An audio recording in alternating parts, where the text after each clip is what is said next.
Americans love to eat. Whether dining out or cooking at home, food and how and what we eat has become a major part of our culture. Today, more and more Americans are watching what they eat and trying to eat healthier. But while we can count calories and track fat content in our food, it's what we don't see on the package that can kill us, like bacteria and viruses. So how safe is the food we eat?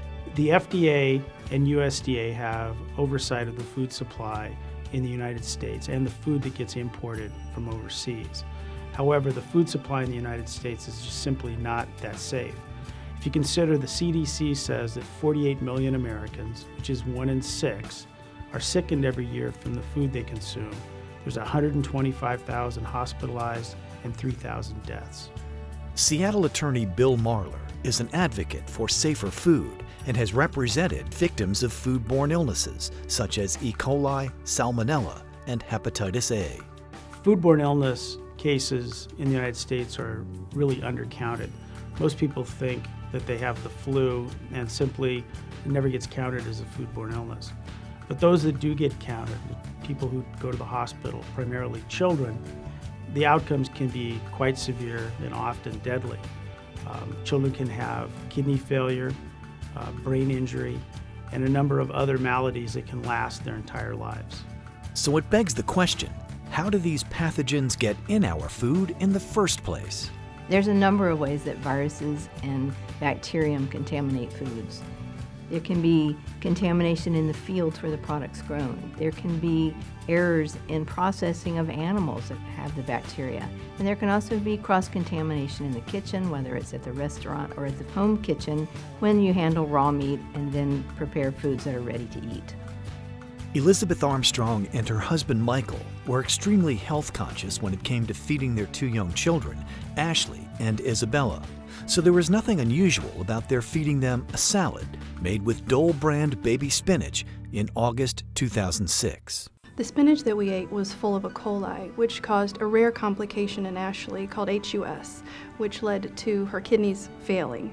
So we were on dialysis for 4 months, and now she will likely need a kidney transplant, in addition to the 6 medications she takes every day for the rest of her life, and the severe diet restrictions that she's now on because her kidneys can't filter out a lot of the nutrients in her food. The Armstrongs certainly didn't do anything wrong. They bought a triple washed product, spinach, and fed it to their kids. There's nothing that they could have done to prevent their child from getting sick. However, manufacturers can and must do more to make sure that the bacteria doesn't get into the product before it gets onto our shelves and into our kitchens. Although the way we contract these foodborne toxins as well as the symptoms can vary, Attorney Marler says if we suspect we are suffering from food poisoning, we need to seek immediate medical attention. If you suspect that you're suffering a foodborne illness, the most important thing to do is seek medical attention, especially if it's a child. Children are at high risk of becoming dehydrated and then suffering, acute illness after that. So the best thing to do is, call your physician, go to the emergency room if necessary. Marler's firm, Marler Clark, has the most extensive experience representing victims of food poisoning of any law firm in the United States. Its lawyers have successfully represented thousands of victims of the largest food poisoning outbreaks across the country since 1993. Litigation, or holding companies responsible, has made a lot of progress in food safety in the last 2 decades. Not only does it shed light on the fact of what happened in the outbreak, but it changes companies' behaviors, and it also changes regulations that oversee those companies.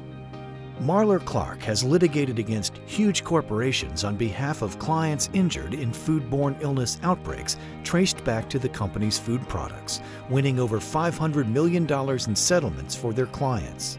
The firm advocates for safer food by working with clients to tell their stories. I think what surprised us the most was that such a deadly pathogen could be lurking on what we thought was healthy foods, and that our lives will now forever be changed due to what we thought was a healthy spinach salad that we gave our girls for dinner. And most shocking was that our food supply is not as safe as we once thought it was. The best thing consumers can do to prevent a foodborne illness is to cook their food thoroughly, to handle it appropriately, to wash their hands, wash their fruits and vegetables if you're at home. If you're at a restaurant or you're buying a manufactured product, know those manufacturers and know those restaurants' safety record. Although there are precautions we can take when preparing food at home, we are still vulnerable to foodborne illnesses, whether dining in or dining out. Until food growers and producers are more vigilant in protecting us, we may never be completely safe from the food we eat. To learn more about food safety and how you can be protected, contact the law firm of Marler Clark or visit marlerclark.com.